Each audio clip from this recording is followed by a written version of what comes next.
Hey everyone, have a here, bro. Video on Dragon Ball Z Dokkan Battle. In this video, we're going to be doing another History of Golden Week. This is the 2025 edition. So with that, if you're new to my channel, like, subscribe, comment below, do all that good stuff. Let's go ahead and dive right in.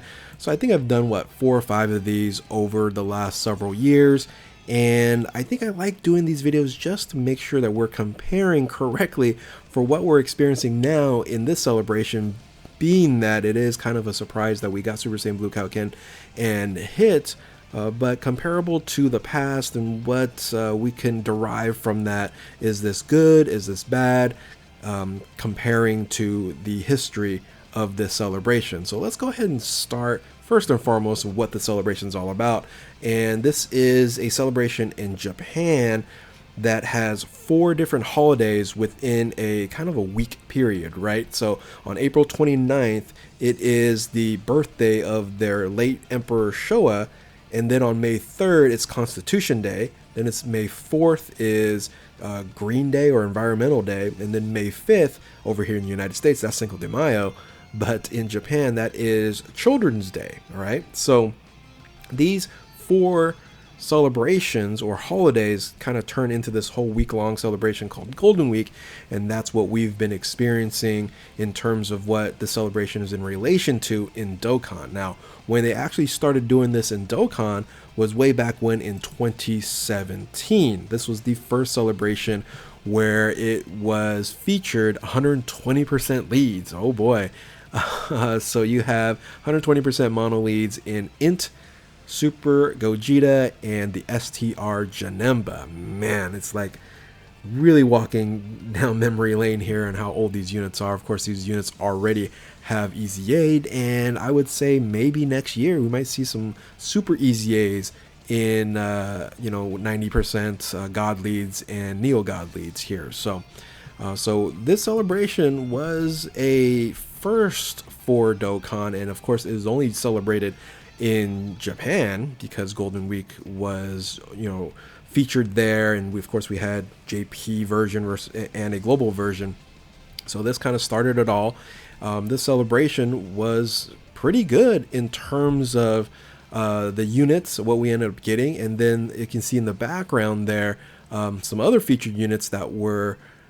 It was kind of strange, right? We have these God leads, but we also have the category leads, the first category leads in the background with the Gogeta and the Omega Shenron. So interestingly enough, this banner was probably very valuable way back in 2017, being that you're going to have, I would say, the final remainders of the Neo leads, the mono Neo gods, and then you have the introduction for the category leads, which of course now that's what we're still doing now. So that's way back in 2017, and this was the first and only year that they did I guess besides this year, they did a celebration where it wasn't a part of a saga. The remaining from here on out until this year, it was part of a saga, a certain saga. So moving into 2018, this was the Universal Survival Saga, and this one was not a dual Dokkan Festival exclusive. I believe this is the only year they did not have a dual Dokkan Festival exclusive. It's kind of semi, right? It didn't have 2 banners.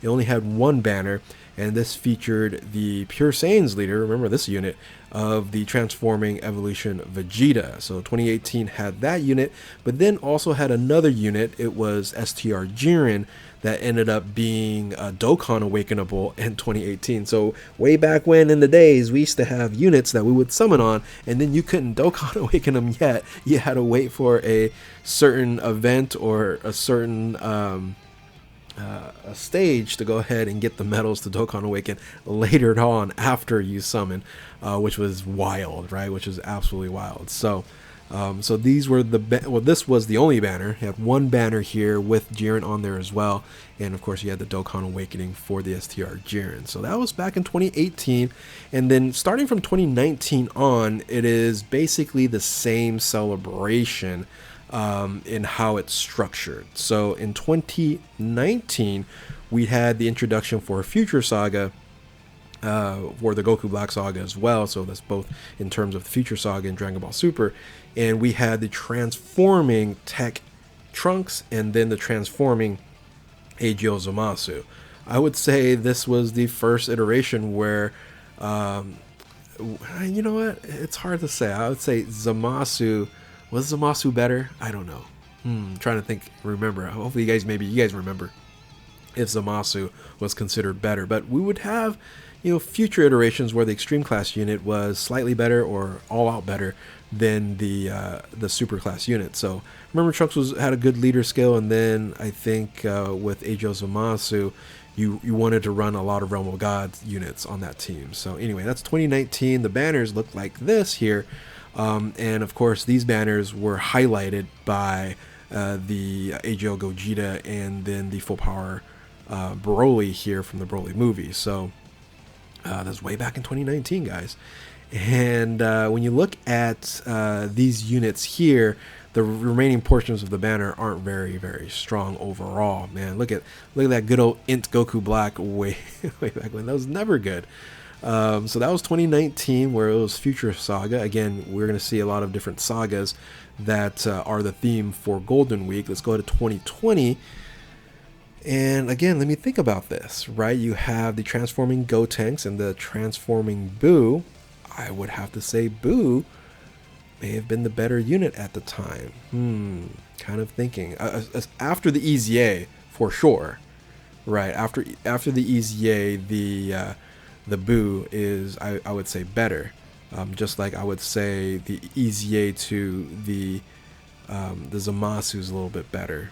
But yeah, anyway, so this was a 2020 campaign, Majin Buu Saga. We're going to see Majin Buu Saga for a second time, but yes, this was the first Majin Buu Saga with the transforming Gotenks and transforming Buu. This is the banner here. Of course, you have the New Year celebration units in the Goku and Vegeta. You have past Golden Week units here in the transforming Trunks and the Zamasu as well. So, the banners, yeah, they're okay. Not all that great, but I guess that's what we're looking at now. What are the banners looking like, back in the past? So again, this was 5 years ago, and this is what it looked like. Let's go ahead and go into 2021. So 2021 was the first time that we had, right? It was the first time. Yep, it was the first time that we created a worldwide celebration in Golden Week. So in 2021, we had the GT Heroes, Super Saiyan Goku and Super Saiyan Vegeta, and both Global and JP celebrated this Golden Week celebration and got both units. The units came at the same time. Now I believe the banners are a little bit different, but we are going to be using the global banner here. So this is also the first time where the Part 2 LR is now going to be common in terms of the next few years of what we're going to be getting in Golden Week. So dual Dokkan Festival exclusive, and then a Part 2 LR. In this case scenario, if we're going to be expecting a good Part 2 LR, let's look at history here. We got Tech Super 17 as the Golden Week LR. So that's where our level of expectations should be in terms of the unit. In this case here, there wasn't an extreme class. They were both super class. I believe this is the first time they've ever did that as well. So no extreme class. It was just GT Heroes with Goku and Vegeta. And then we had extreme class Part 2 LR. So maybe that's why they ended up doing that. So let's go ahead and move on to 2022. 2022, we had transformation, or actually exchange Goku into Gohan and then transforming Cell. Of course, these two recently EZA'd. Again, this is also a worldwide celebration at the time with Global and JP celebrating this at the same time. Then you had the banners. Kind of looking at the banners here, not all that great. And then Part 2 LR, not all that great. So keep that in mind, boys and girls, that the Part 2 LR so far we've gotten hasn't been all that great.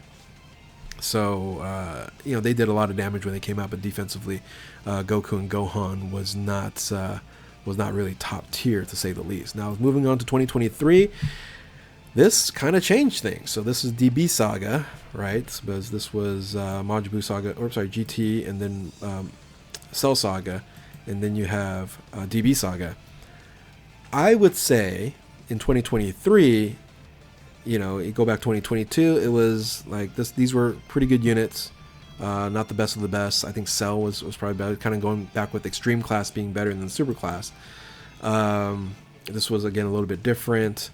Extreme Class a little bit better on here. Here is where, in 2023, again, Piccolo better. Yeah, Piccolo probably overall better at the time, even though Goku had Earthbred Fighters. That leader skill was incredible, but had to have that revival mechanic. But you have to say Piccolo was really, really good at this point in time. But this was the year that you remember, because it's pretty recent, that these were just so good in terms of what the current meta was in the game. And of course, the Piccolo ended up being the new World Tournament unit as well. So looking at the, like, if you look at the banner units on top of this as well, is this the first time they had banner units on here? Let me kind of go backwards. Let's go back here. Did we have banner units? Yeah, okay, yeah, we had the 18 and 16, and then you have the Vegeta. They were okay, not all that great. Let's kind of go backwards here, because we have these banner units here, not all that great. So this year, once again, so no banner units in 2020. So it was basically, here is when it first started the banner units. So basically, it's also a history of not that great of banner units. So going back into this, I would say Krillin was pretty good as a support World Tournament, but you don't really see him anymore. Tien, you never see using him. But also this year also marked the best Part 2 LR that has ever dropped in Golden Week in the STR Bulma. So, okay, it's getting better. It's getting better. It was pretty bad the first 2 years, but now we're getting better with the Bulma here. And then moving on to 2024, a repeat of the Majin Buu saga. This was Angel Goku and then Fat Buu here. Again, both of these were very, very good when they came out. You would have to say the Buu was a little bit more valuable, a little bit more versatile, because that Super Saiyan 3 Goku is still very good. However, you know, it has a little turn limitation on that. So the banners look something like this. Oh wow, they have the tech trunks on here. You have the banner units again. Oh, you know what? Evil Buu there was really good, especially on the Buu team. So maybe there's not a history. It's just bad choices in design that Dokkan's doing, because that unit, the Evil Buu there, was really, really good on that team. So, interesting. This year, or last year, they end up also having some Dokkan Festival exclusive LRs on here in Orange Piccolo and Not Beast Gohan. Now, you also got another pretty decent unit, not as impactful as LR Bulma, but the AGL Ultimate Gohan was pretty good, and it still is okay. So now leading into 2025, here we are right now, Super Saiyan Blue Kaioken, and you have the improvement hit. This is the first year that we are also unified, no longer a global version of the game or a JP version of the game, but it's just one version of the game at this point in time. Data downloads aside, it doesn't come out in the same time there, but ultimately here we are now unified. And this is also the first time that we are not a part of a quote-unquote saga, right? This is not Universal Survival Saga. This is Universe 6, Universe 7. And they don't have a saga category for that. Hopefully they don't do one, because it's such a small saga there. So that is a little bit different. It is have some active skills on here, a standby of the ×10 and then the improvement. But ultimately, here's what the banners looks like. I don't have the global version of the banners here. So this is what the banners are going to look like. And definitely a huge disappointment in Piccolo and Vegeta. You are going to be able to get the Glorio and the Daima Goku on here. And then the Super EZA, the Super Saiyan Blue Kaioken, also shows me that we're probably going to be getting the EZA to Tech Kel and Caulifla as well on the in the future, because they do show up there on the hit banner. So that's where we are in terms of the celebration, right? Going through the history of it. And again, this is the first time where it's not going to be tied into a saga celebration since the first year in 2017, where it was a movie heroes and movie bosses. So I would say here, when looking at the banners here, this is pretty normal. Right, nothing's, it's not overly spectacular. The extreme class unit is better than the super class unit. That has been a common theme. It'll be very interesting to see what the part 2 LR is going to be. There are of course jokes out there with LR Monaka.